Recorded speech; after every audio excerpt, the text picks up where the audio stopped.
Terima kasih untuk Anda yang masih bergabung bersama kami dan di segmen ini kita akan coba review bagaimana jalannya perdagangan di sepanjang hari ini, proyeksi untuk esok hari, jangka pendek ataupun untuk jangka panjang. Dan kami ingatkan kembali Anda masih bisa secara aktif berpartisipasi, bergabung bersama kami di telepon interaktif di 021 di 391 di 5201 dan juga ada WhatsApp interaktif kami di 0812 di 1398 di 3749 seperti yang tertera di layar televisi Anda. Saat ini kami sudah terhubung melalui via Zoom bersama dengan Bapak Kiswoyo Adijoy yang merupakan Head of Investment PT Reswara Gian Investa. Kita akan langsung coba sapa. Pak Kiswoyo, apa kabar Pak? Halo Pak Kiswoyo, apa kabar? Iya, halo selamat sore, baik. Baik, terima kasih Pak Kiswoyo sudah meluangkan waktu di IDX Channel. Di penutupan sesi kedua hari ini, akhirnya indeks harga saham gabungan berhasil ditutup di level 6.300-an Pak. Kalau kita flashback sebelumnya, secara intraday-nya di 6.300-an, tapi tidak mampu menutup di posisi kedua di level yang sama atau di atas 6.300-an. Apa yang bisa kita analisis Pak ketika indeks harga saham gabungan diperdagangkan di sesi kedua 6.300-an mampu dipertahankan? Apakah laju penguatan setelah menembus ke level resistennya atau psikologis barunya di penutupan sesi kedua hari ini, Pak Kiswoyo? Sebetulnya ini memang sudah berita bagus dari The Fed, cuma memang kemarin The Fed-nya hari Sabtu pagi dini hari, yaitu bukan The Fed ujungnya indeksnya tutup merah. Sebetulnya sinyal dari The Fed itu sudah jelas bahwa Powell mengatakan bahwa dia akan tetap melakukan stimulus dan stimulusnya tetap besar, tidak akan menarik stimulus karena menganggap bahwa bukan inflasi lagi patokannya, tapi menganggap pandemi corona ini masih belum berakhir, jadi dia tetap melakukan stimulus. Nah sebetulnya itu adalah sinyal kalau The Fed masih melakukan stimulus, tidak menarik stimulusnya, itu sudah pasti uang akan mengalir kemana-mana, salah satunya ke emerging market dan salah satunya adalah ke Indonesia. Dan kalau kita bicara ke IHSG, sebetulnya level psikologis IHSG itu ada dua. Yang di atasnya itu adalah level 6.500, bawahnya itu adalah level 6.000, garis tengahnya 6.250. Jadi kalau kita lihat di IHSG posisi sekarang 6.338, artinya dia berada di atas garis tengah, artinya dia akan menuju ke arah 6.500 sebetulnya. Jadi memang selama dia tidak turun di bawah 6.250, ya dia akan mencoba ke atas arah 6.500 di level psikologisnya, begitu. Baik, level supportnya yang diperhatikan 6250 untuk melanjutkan penguatan.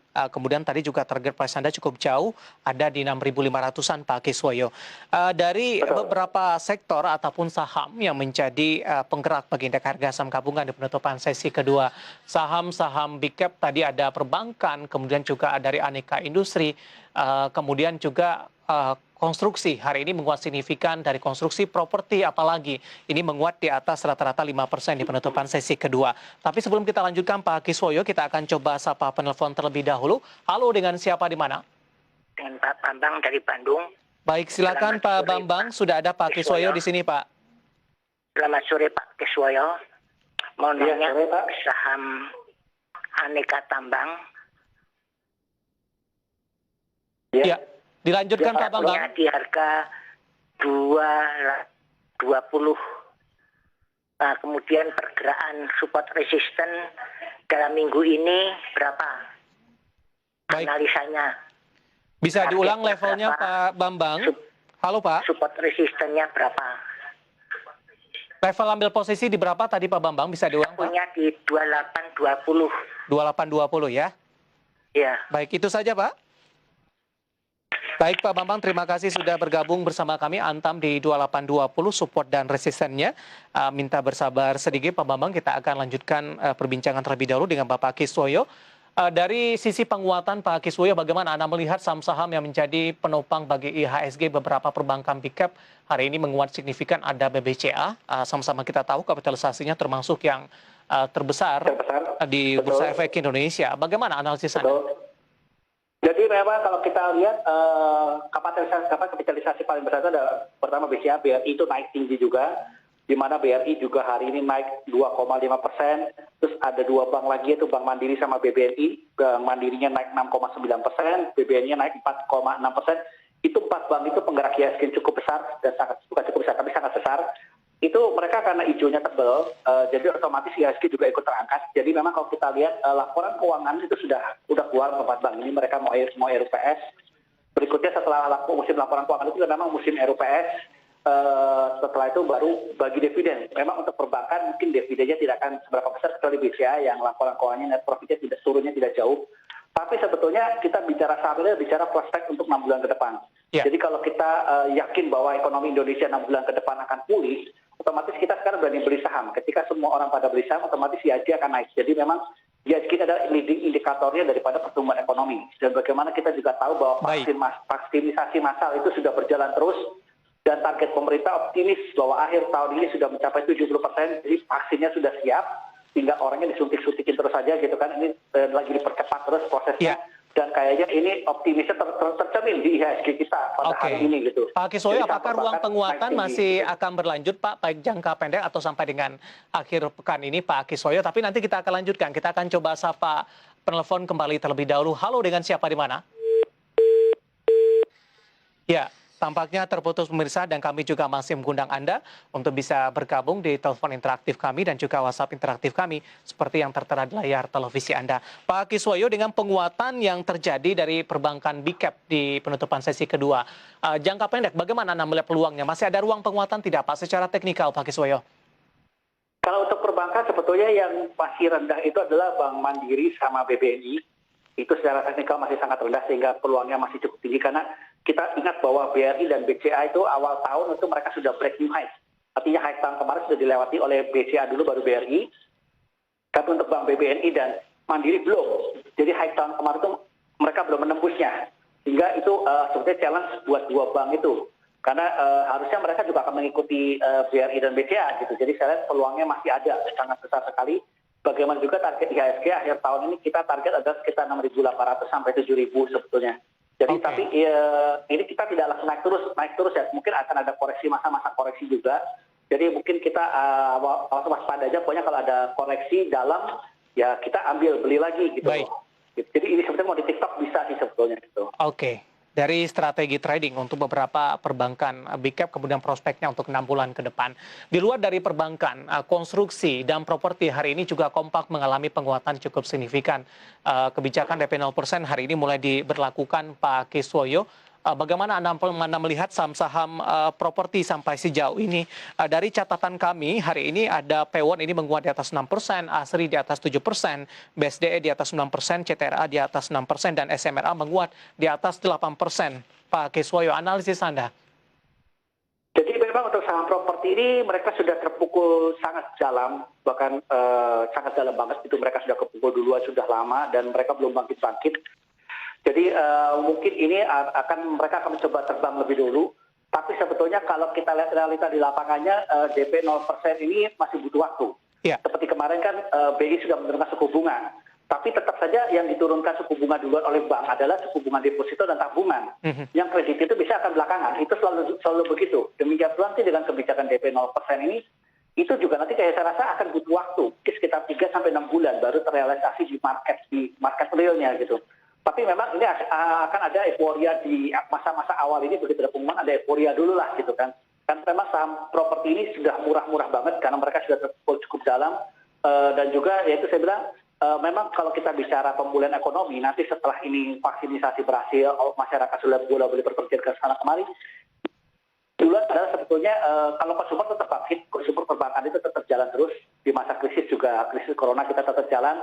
Mungkin mobil dulu, karena kemarin apalagi ada beberapa kejadian banyak banjir di beberapa kota. Apalagi ada kebijakan mobil juga, nah itu mobil dulu, orang beli mobil, setelah itu baru spend uangnya untuk lebihnya baru beli rumah begitu. Baik. Jadi memang ini berikutnya lah untuk perumahan. Bagaimana Anda melihat penguatan yang terjadi dari properti di penutupan sesi kedua hari ini, paling tidak untuk jangka pendek Pak Kiswoyo? Rawan profit taking tidak Pak? Kalau saya lihat, rawan profit taking sebetulnya kalau saya lihat. Untuk properti ini sebenarnya rawan profit taking, jadi memang harus hati-hati karena saya bilang tadi itu, jadi kalau bilang pemicunya yang lebih aman setelah ini adalah mobil dulu sebetulnya. Karena properti ini bagaimana juga saham sektor siklus. Siklusnya ini sebetulnya belum muncul gitu, tapi memang ini mendahului harga sahamnya gitu. Kalau dari mobil dulu Anda katakan, Astra International hari ini juga menguat signifikan Pak Kiswoyo. Betul. Betul, jadi memang kalau kita lihat polanya harusnya nanti adalah mobil dulu, setelah mobil baru properti. Jadi mungkin saya lihat properti itu mungkin mulai kuartal ketiga atau kuartal keempat, baru kelihatan akan geliat penjualannya akan naik. Baik. Karena memang perusahaan properti itu sudah turun cukup dalam ya, ini ada sentimen apa ya, itu saya bilang spekulasi lah gitu. Jadi rawan profit taking sebetulnya nanti gitu. Oke, kita akan coba jawab pertanyaan dari Pak Bambang yang ada di Bandung yang sudah masuk di line telepon Pak Kiswoyo sambil menunggu Oke. partisipasi dari penelpon selanjutnya dan juga pertanyaan di WhatsApp interaktif kami. Pak Bambang di Bandung, Antam di 2820 untuk sepanjang minggu ini support dan resistennya Pak Kiswoyo untuk Antam.